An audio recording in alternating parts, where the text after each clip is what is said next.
ونصلي على رسوله الكريم أما بعد فأعوذ بالله من الشيطان الرجيم بسم الله الرحمن الرحيم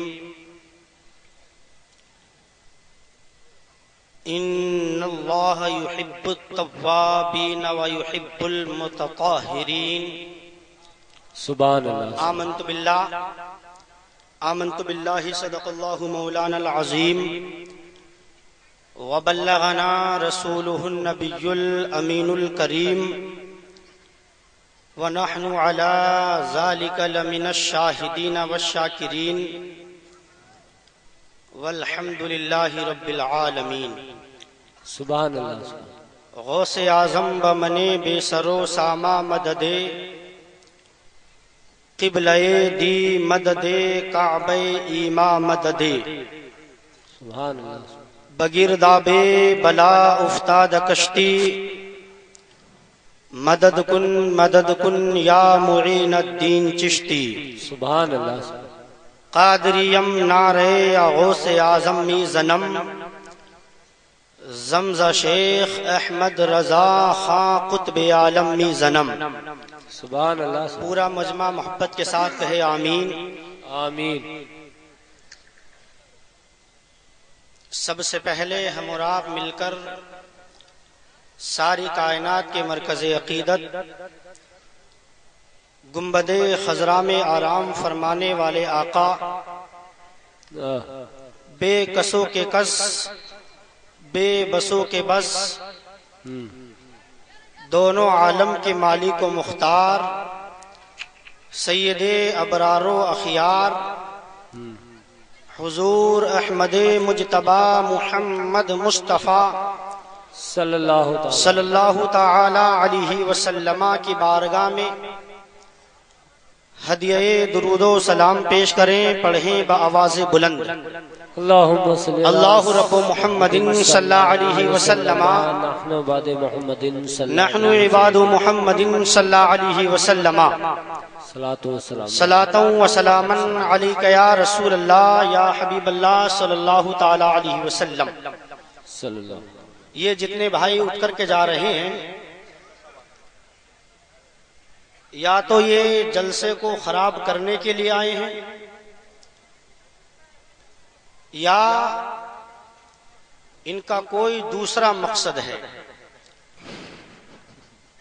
جلسے میں صرف نعتیہ پروگرام ہی نہیں ہوتا بلکہ جو باہر سے مقررین آتے ہیں ان کی تقاریر بھی ہوا کرتی ہیں.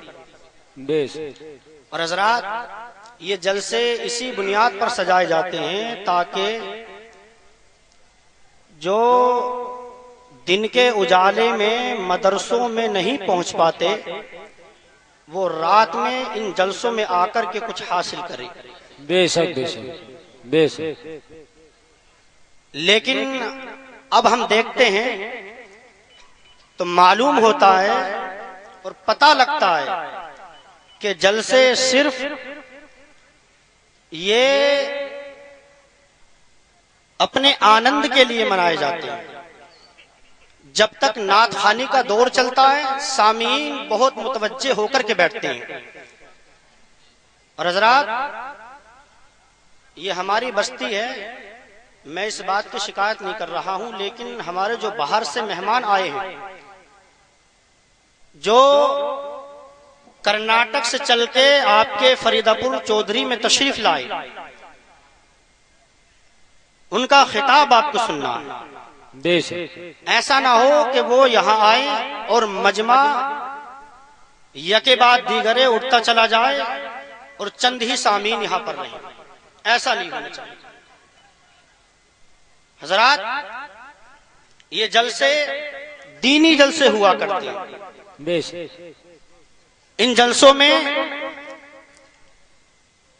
شریعت مطہرہ کے تعلق سے لوگوں کو باتیں بتائی جاتی ہیں کہ جو انسان کے لیے جسمانی غذا بھی ہوتی ہے اور روحانی غذا بھی ہوا کرتی ہے. بے شک بے شک سبحان اللہ.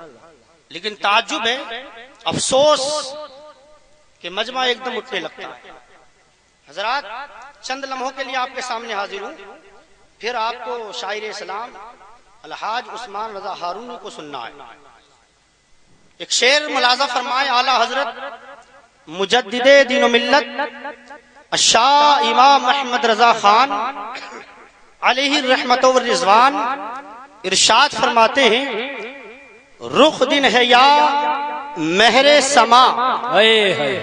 حضرات ترنم میں تو آپ شاعر صاحب سے سن لینا، بلا ترنم آپ کے سماعتوں کے حوالے، کیونکہ میرا لہجہ ایسا نہیں، لیکن شعر سمجھنے کی کوشش کرنا کہ رخ دن ہے یا مہر سما، یہ بھی نہیں وہ بھی نہیں. سرکار کے چہرے انور کی تعریف اعلی حضرت کس انداز میں کر رہے ہیں کہ رخ دن ہے یا مہر سما، یہ بھی نہیں وہ بھی نہیں، شب زلف ہے یا مشک خطا، یہ بھی نہیں وہ بھی نہیں. سبحان اللہ سبحان اللہ.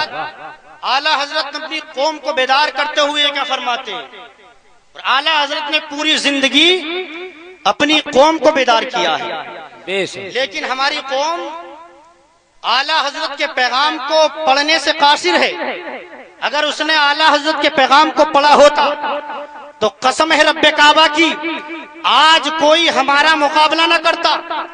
لیکن ہم نے حقیقت میں اعلی حضرت کے پیغام کو نہیں پڑھا، اس لیے کہ اعلی حضرت نے جو پیغام دیا وہ پیغام ہمارے لیے جسمانی طور پر بھی مفید ہے اور روحانی طور پر بھی مفید ہے.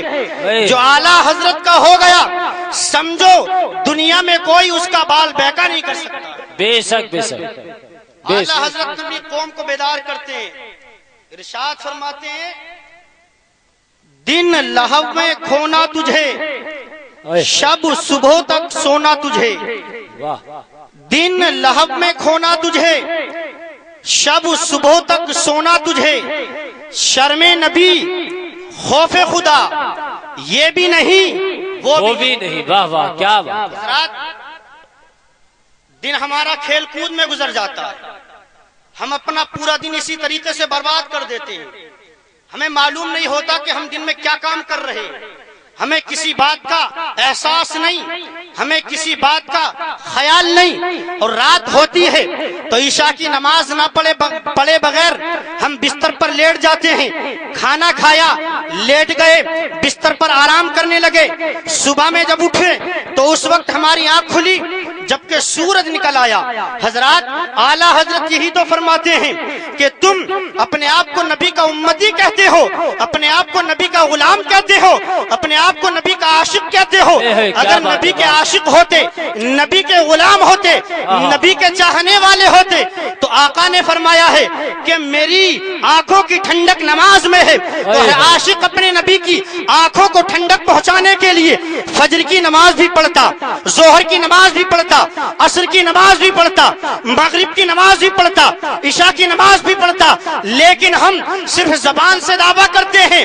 حضرات اسی لیے اعلی حضرت نے بیدار فرمایا کہ تو پورا دن کھیل کود میں رہتا ہے، تجھے نبی کی شرم بھی نہیں ہے، اور ادھر جو اللہ نے وعیدات کلام پاک میں بیان فرمائی ہے ان کا بھی تجھے خوف نہیں. سبحان اللہ سبحان اللہ. نعرے تکبیر، نعرے رسالت، مسلک اعلی حضرت مفتی عمران عالم صاحب قبلہ. سبحان اللہ سبحان اللہ. ایک ضروری اعلان سماعت کر لیں. انجمن گلشن اتحاد کی جانب سے یہ پیغام ہے، جن لوگوں کی موٹر سائیکلیں یا سائیکل روٹوں پر کھڑی ہیں تو ان سے میری گزارش ہے. آپ سن رہے ہیں توحید نیٹ ورک کی اسلامک آواز. Tauheed network international Islamic YouTube channel. جناب علیم بھائی اور منع بھائی ان کے اسٹینڈ پر آپ گاڑی کھڑی کر دیں. جس کی بھی گاڑی باہر کھڑی ہے ان سے میری گزارش ہے وہ اسٹینڈ پر لگا دیں. لوگوں کو آنے جانے میں بھی تکلیف ہو رہی ہے، بڑی مہربانی.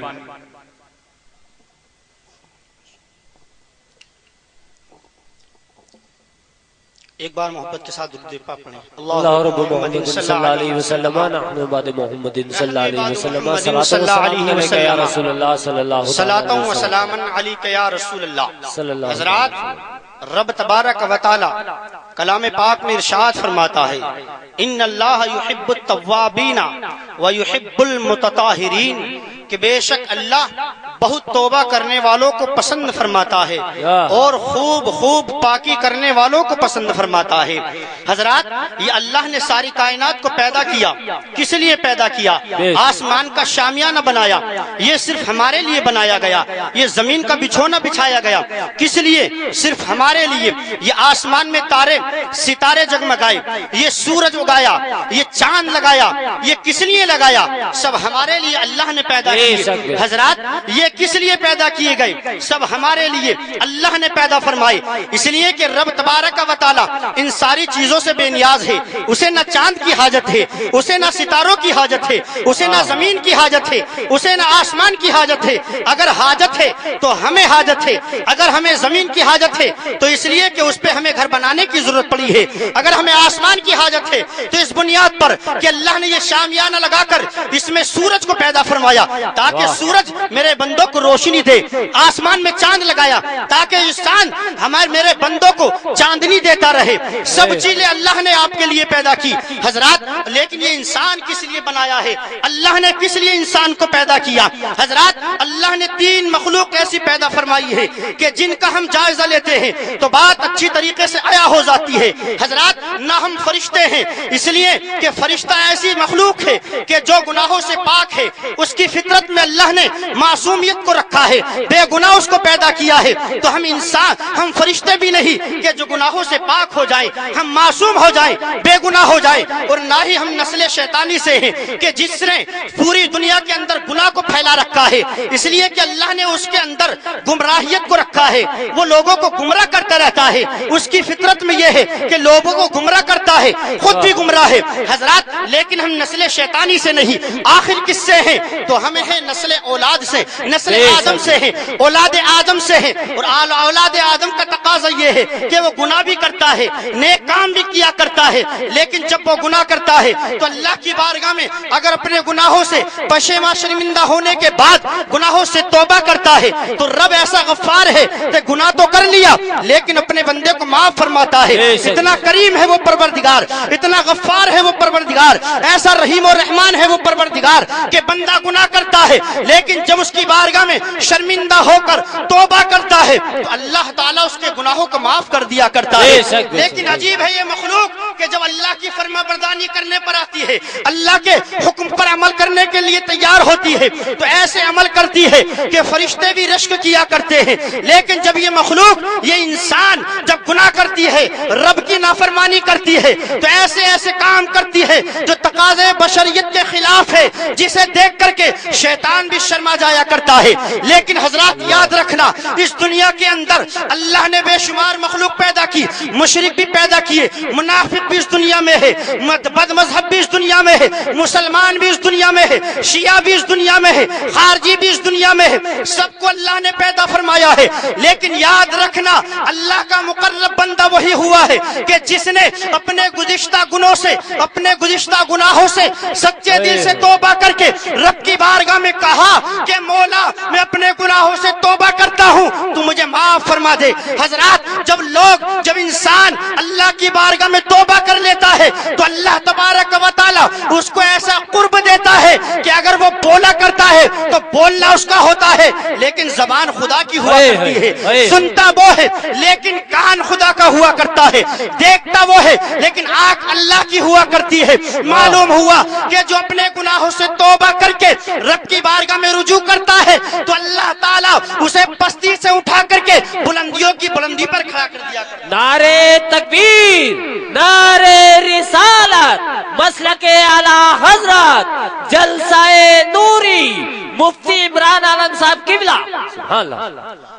تو توبہ کر کے انسان اللہ کا قرب حاصل کرتا ہے، اس لیے کہ توبہ ہی ایسا زینہ ہے کہ جو عشق رسول کے لیے ہے. توبہ یہ قرب الہی کی کنجی ہے. یہ روح کی آواز ہے۔ حضرات جب انسان گناہوں سے توبہ کر لیتا ہے تو اس کو کیسا بلند مرتبہ ملتا ہے، اور کیوں نہ ملے، اس لیے کہ اللہ تعالیٰ توبہ کرنے والوں کو بہت پسند فرماتا ہے۔ اور میں آپ کو بتاؤں، آقا دو جہاں صلی اللہ تعالی علیہ وسلم ایک مرتبہ تشریف فرما، وہاں پر سرکار نے ارشاد فرمایا کہ سنو، ہمیں دنیا کی 3 چیزیں بہت مرغوب ہیں۔ سرکار ارشاد فرماتے ہیں کہ 3 چیزیں ہمیں بہت مرغوب ہیں۔ پہلی، ہمیں عورت بہت مرغوب ہے۔ دوسرا، ہمیں خوشبو بہت پسند ہے۔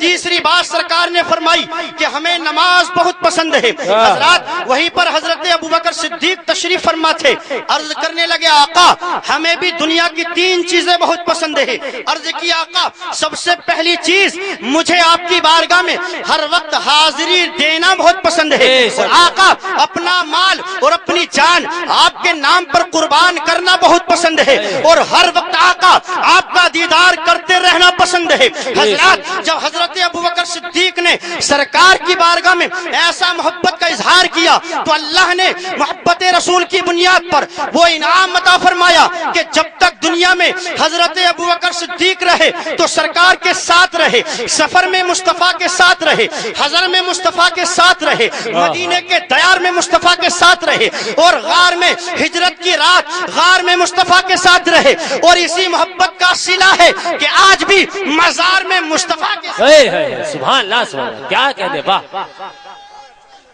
اللہ یا رسول اللہ، یا سبحان اللہ، سبحان اللہ، زندہ باد، زندہ باد، سبحان اللہ، اللہ۔ تو 3 چیزیں حضرت ابوبکر صدیق اپنی پسندیدہ بیان کرتے ہیں۔ جی جی، اور حضرات کیوں نہ ہو، اس لیے کہ حضرت ابوبکر صدیق افضل البشر بعد الانبیاء ہے۔ تمام انبیاء کے بعد سب سے زیادہ فضیلت حضرت ابوبکر صدیق کی ہے۔ حق ہے۔ اور آپ کو یہ کیسے ملی؟ اس لیے کہ جو جذبہ اور جو محبت رسول حضرت ابوبکر صدیق کے دل میں تھی وہ کسی کے دل میں نہیں پائی جاتی۔ حضرات آؤ ایک حدیث مجھے یاد آ رہی ہے، مسلم شریف کی حدیث پاک ہے، سرکار نے ارشاد فرمایا، صحابہ اکرام کا مجمع، اتانی جبریل فاخذ بیدی فارانی باب الجنت الذی یدخل منہ امتی۔ سرکار نے ارشاد فرمایا کہ لوگوں سنو، اے میرے صحابہ سنو، ابھی ابھی جبرائیل میری بارگاہ میں حاضر ہوئے، حاضر ہونے کے بعد انہوں نے میری کلائی کو پکڑا، پکڑنے کے بعد جنت کے اس دروازے پر لے گئے جس دروازے سے میری امت داخل ہوگی۔ حضرات جب سرکار نے یہ ارشاد فرمایا تو حضرت ابوبکر صدیق وہیں پر تشریف فرما تھے، یہ بات سن کر کے رونے لگے۔ حضرات اب رونے کی وجہ کیا ہوئی؟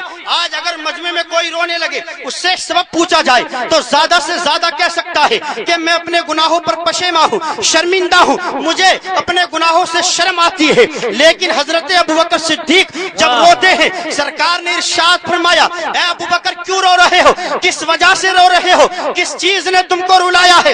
عرض کرتے ہیں آقا میں اس وجہ سے رو رہا ہوں کہ میں دنیا میں ہر وقت آپ کا دیدار کرتے رہتا ہوں، ہر وقت آپ کے چہرے انور کو دیکھتا رہتا ہوں۔ آقا مجھے یہ خیال رلا رہا ہے کہ جب جنت میں داخل ہوں تو اس وقت کہیں ایسا نہ ہو کہ مجھ سے آپ جنت میں جدا ہو جائیں۔ آقا اس جدائی کی بنیاد پر رو رہا ہوں۔ حضرات تو سرکار نے ارشاد فرمایا، اے ابوبکر ایسی بات ہے تو سنو، سب سے پہلے میری امت میں جو جنت میں میرا امتی داخل ہوگا وہ تم ہی ہو، اور جنت میں تم میرے قریب رہو گے۔ سبحان اللہ۔ حضرت ابوبکر صدیق کی یہ محبت جس کی بنیاد پر سرکار نے یہ انعام عطا فرمایا۔ حضرات وہیں پر حضرت عثمان غنی تشریف فرما تھے، وہیں پر حضرت عمر فاروق اعظم تھے، انہوں نے سننے کے بعد حضرت عمر فاروق اعظم عرض کرنے لگے، آقا 3 چیزیں بھی ہمیں بہت پسند ہے۔ کتنی چیزیں؟ 3 چیزیں۔ عرض کی آقا سب سے پہلی یہ کہ اللہ والوں سے ہمیں ملاقات کرنا بہت پسند ہے، اللہ والوں سے ملاقات کرنا ہمیں بہت زیادہ پسند ہے، اور دشمنان دین پر سختی کرنا ہمیں بہت پسند ہے، اور تیسری بات ہمیں عدل و انصاف کرنا بہت پسند ہے۔ بے شک کیا فاروق اعظم ہے جو عدل و انصاف اور دشمنان دین پر سختی کرنے کی جو پسندیدہ باتیں ہیں وہ بیان کر رہے ہیں. وہ عمر جس کے بارے میں اعلیٰ حضرت فرماتے ہیں، وہ عمر جس کے آداب پہ شیدا سقر اس خدا دوست حضرت پہ لاکھوں سلام. حضرات وہیں پر حضرت عثمان غنی تشریف فرما تھے. انہوں نے سن کر کے عرض کرنے لگے آقا ہمیں بھی 3 چیزیں بہت پسند ہیں. کیا بات؟ 3. عرض کیا کہ آقا ہمیں بھوکوں کو کھانا کھلانا بہت پسند ہے. کیا بات؟ بھوکوں کو کھانا کھلانا. اور دوسری بات ہمیں اسلام کی تبلیغ و اشاعت کرنا بہت پسند ہے. بے شک. کیا بات؟ اور تیسری بات کہ جب ساری دنیا سو رہی ہو، آرام سے اپنے بستروں پر ہو، اس وقت اٹھ کر کے اللہ کی بارگاہ میں آنسو بہانا بہت پسند ہے. سبحان اللہ سبحان اللہ. کیا کہتے ہیں؟ آپ دیکھیں آپ کیا یہ باتیں پسند کرتے ہیں؟ کوئی نہیں کرتا. نماز کو ہم پسند نہیں کرتے. مطلب کیا کہ ہم نماز پڑھنا نہیں جاتے، ہم نماز سے غفلت برتے ہوئے ہیں. اور ایسے ہی ہماری آنکھوں سے ہمارے گناہوں کی بنیاد پر آنسو نہیں نکلتے. لیکن حضرت عثمان غنی ہے، عرض کرتے ہیں آقا جب ساری کائنات سو رہی ہو اس وقت اٹھ کر کے اللہ کی بارگاہ میں آنسو بہانا بہت پسند ہے. وہیں پر حضرت علی تشریف فرما تھے، عرض کرنے لگے آقا ہم کو بھی 3 چیزیں بہت پسند ہیں. کیا کہتے؟ واہ. کتنی چیزیں؟ 3. تو کہا انہوں نے کہ ایک تلوار کی جنگ کرنا ہمیں بہت پسند ہے. اللہ. اور دوسرا ہمیں گرمی کے روزے رکھنا بہت پسند ہے. کیا حضرات اگر روزوں کا معاملہ آتا ہے اور نماز کا، خاص کر ان 2 چیزوں کا معاملہ، تو سب سے پیچھے ہمارا سنی مسلمان رہتا ہے. سب سے پیچھے. رمضان کا مہینہ گرمیوں میں آیا اور اگلے سال بھی گرمیوں میں آئے گا. اس بار بھی ہم نے دیکھ لیا کہ ایسے اٹھے کھٹے نوجوان کہ جن کے اندر طاقت کافی بہترین، بہت تواہ ہیں وہ لوگ، طاقتور، لیکن رمضان کے مہینے میں روزے ہی نہیں رکھتے. کہتے ہیں کہ ہم روزے کیسے رکھیں؟ ڈاکٹر نے منع کیا. حضرات ڈاکٹر کی بات ماننے کا شریعت نے اس وقت حکم دیا ہے جبکہ طبیب حاذق ہو، باشرہ ہو. اس وقت ڈاکٹر کی بات ماننے کے لیے شریعت نے اجازت دی ہے. لیکن ہم کافر کے پاس پہنچے، ڈاکٹر نے کہا کہ تمہارے پتھری ہے، اگر پانی نہ پیو گے تو ہو سکتا ہے کہ تمہاری پتھری بڑی ہو جائے. اللہ. حضرات ڈاکٹر کی بات پر اتنا اعتبار، کاش اگر تم نے روزے پر اعتبار کر لیا ہوتا، اللہ کی عطا کردہ نعمت پہ اعتبار کر لیا ہوتا، اور اس گرمی کے دنوں میں اگر اللہ کی رضا کے لیے روزہ رکھا ہوتا تو جو تمہارے پیٹ کے اندر پتھری پیدا ہو گئی ہے تو پیدا کرنے والا بھی وہ ہے اور شفا دینے والا بھی وہ ہے. اگر اس کی رضا کے لیے تم نے روزہ رکھا ہوتا تو کسی علاج کی ضرورت نہ پڑتی، خود بخود رب کے فضل سے وہ پتھری باہر آ جاتی اور شفا مل جاتی. سبحان اللہ سبحان اللہ. کیا کہتے ہیں؟ واہ. لیکن یہ کون کہہ رہا ہے؟ حضرت علی کہ گرمیوں کے روزے رکھنا بہت پسند. تیسری بات عرض کی کہ ہمیں مہمان نوازی کرنا بہت پسند ہے. اگر گھر میں مہمان آ جائے تو ان کی خاطر تواضع مہمان نوازی کرنا بہت پسند. کیا بات؟ اتنے میں حضرت جبرائیل حاضر ہو گئے. سبحان اللہ سبحان اللہ. حضرت جبرائیل حاضر ہوئے، عرض کرنے لگے آقا ہمیں بھی 3 چیزیں بہت پسند ہیں. کتنی چیزیں؟ 3. اب وہ 3 چیزیں کیا؟ عرض کی آقا ہمیں گمراہوں کو راستہ دکھانا بہت پسند ہے. کیا غربا کی مدد کرنا ہمیں بہت پسند ہے. تیسری بات کہ ہم اللہ سے ہم کلامی کریں، اللہ سے ہم کلامی کرنا بہت پسند ہے. حضرت جبرائیل اللہ کی بارگاہ میں گئے، رب نے ارشاد فرمایا جبرائیل جاؤ ہمارے محبوب سے کہہ دو کہ جب سب کو 3 چیزیں پسند ہیں تو ہمیں بھی 3 چیزیں پسند ہیں. اب مسلمانوں سنو جس بات کو میں بتانا چاہتا ہوں کہ اللہ تعالیٰ وہ 3 چیزیں کون سی پسند فرماتا ہے. رب نے بھیجا کہ جاؤ جبرائیل میرے محبوب سے کہو کہ ہم کو 3 چیزیں بہت پسند ہے. سرکار کی بارگاہ میں جبرائیل حاضر ہوئے، عرض کرنے لگے آقا رب ارشاد فرماتا ہے کہ ہم کو بھی 3 چیزیں بہت پسند ہے. پہلی یہ کہ متکبر کو سزا دینا ہمیں بہت پسند ہے. سبحان اللہ سبحان اللہ. کیا کہتے ہیں؟ متکبر کو سزا دینا. اب یہ کون فرماتا ہے؟ ہمارا رب فرما رہا ہے. ہمارا رب ہمارا خالق و مالک فرما رہا ہے کیا کہ متکبر کو سزا دینا بہت پسند. اب حضرات چاہے وہ مال کا تکبر ہو، چاہے وہ علم کا تکبر ہو، چاہے وہ طاقت کا تکبر ہو، کوئی سا بھی تکبر ہو، اگر وہ متکبر ہے، غرور کرنے والا ہے، تو یاد رکھنا رب متکبر کو سزا دینا بہت پسند فرماتا ہے۔ دوسری بات رب نے ارشاد فرمائی کہ کوئی دل جو ہماری بارگاہ میں روئے گڑ گڑائے تو وہ دل رونے والا دل ہم کو بہت پسند ہے۔ اور تیسری بات رب نے ارشاد فرمایا کہ توبہ کرنے والے کے آنکھوں سے جو آنسو بہا کرتے ہیں وہ آنسو ہمیں بہت زیادہ پسند۔ سبحان اللہ سبحان اللہ، کیا کہنے، واہ۔ تو مسئلہ حل ہو گیا کہ رب توبہ کرنے والے کو بہت پسند فرماتا ہے۔ تو مسلمانوں اب بھی وقت ہے کہ ہم اپنے گناہوں سے توبہ کریں، آنسو بہائیں، اس لیے کہ رب توبہ کرنے والے کو بہت پسند فرما رہا ہے۔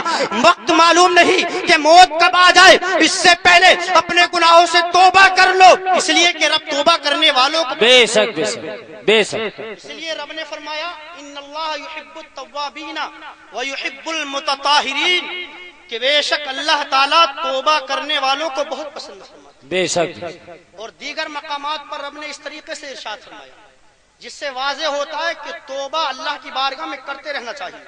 بے شک۔ کیوں؟ اس لیے کہ اگر بغیر توبہ کے آدمی دنیا سے چلا گیا تو اگر اس کا ایمان سلامت نہیں رہا تو کوئی بھی نیکی کام نہیں آئی، اور اگر گناہ تھے ایمان سلامت تھا تو اس کی سزا ملے، بے شک۔ سزا ملے۔ اس لیے آج تم یہاں پر آئے ہو تو دل میں تحیہ کرو کہ ہم جن گناہوں میں مبتلا ہیں اللہ تعالیٰ ان گناہوں سے ہمیں بچنے کی توفیق عطا فرمائے، آمین، اور ہمیں نیک اعمال کی اللہ تعالیٰ توفیق عطا فرمائے۔ آمین۔ استغفر اللہ رب من کل ذنب واتوب الیہ۔ ایک بار پورا مجمع محبت کے ساتھ کلمہ شریف کا ورد کرے، اشہد ان لا الہ الا اللہ واشہد ان محمدا عبدہ ورسولہ وما علینا الا البلاغ۔ السلام علیکم ورحمۃ اللہ۔